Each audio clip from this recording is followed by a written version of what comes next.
Alrighty, we're back in Ron's shop, and here's the update.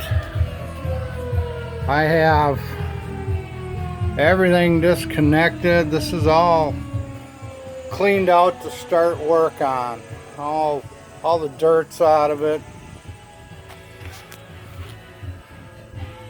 Exposed all the bolts.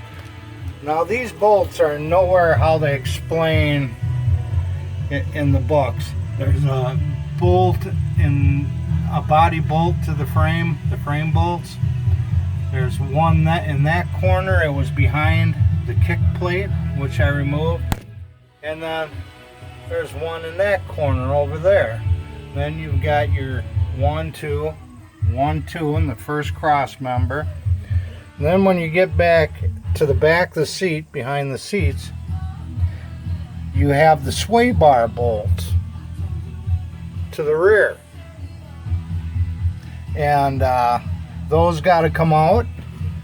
And then you just have these two here. Now you do have two on each side.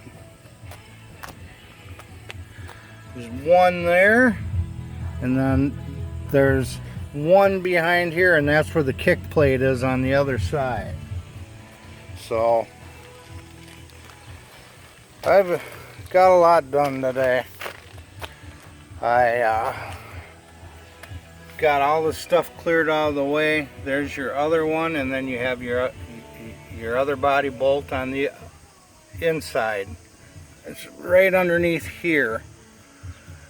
Alright, now we got everything disconnected. Got the speedometer cable pulled out.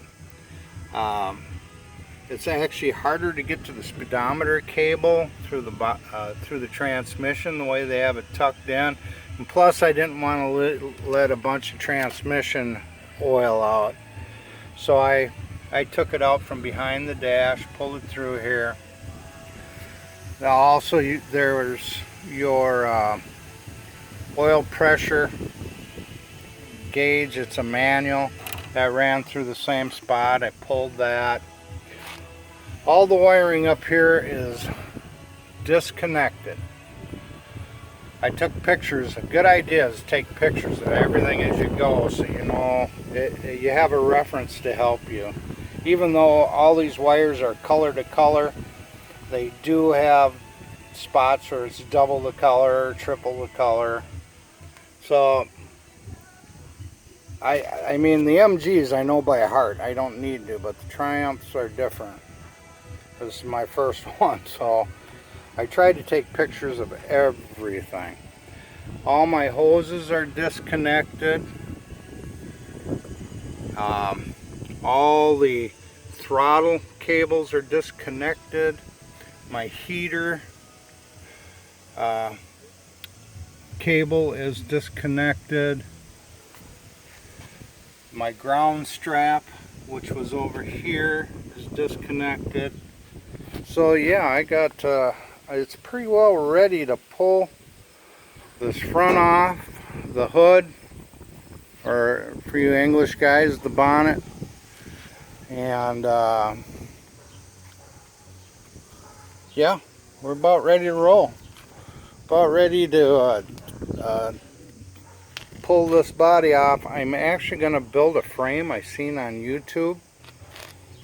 A wooden frame with 4 wheels on it. And the guy, he was restoring an GT6. And I'm going to build the same kind of unit, so all I have to do is lift it off, go backwards onto it with 4 guys. So,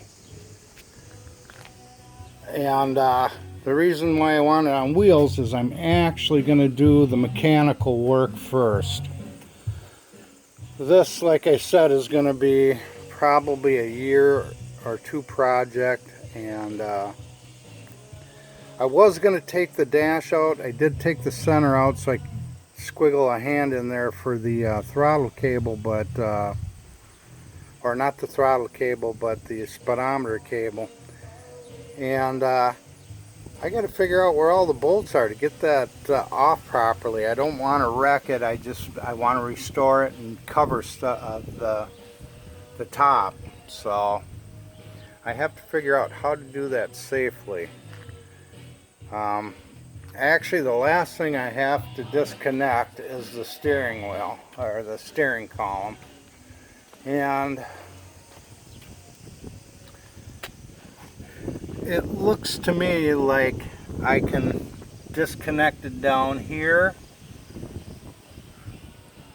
and once I disconnect it from down there, I can loosen. There's another kind of deal like that inside, and I'm thinking I can just disconnect it there. Hopefully I don't have to pull the whole thing out right now. I don't feel like it, but it's, yeah, I think it slips out right there. So we'll see how that works out for me. Alrighty, that's it for now. Have a good day, guys.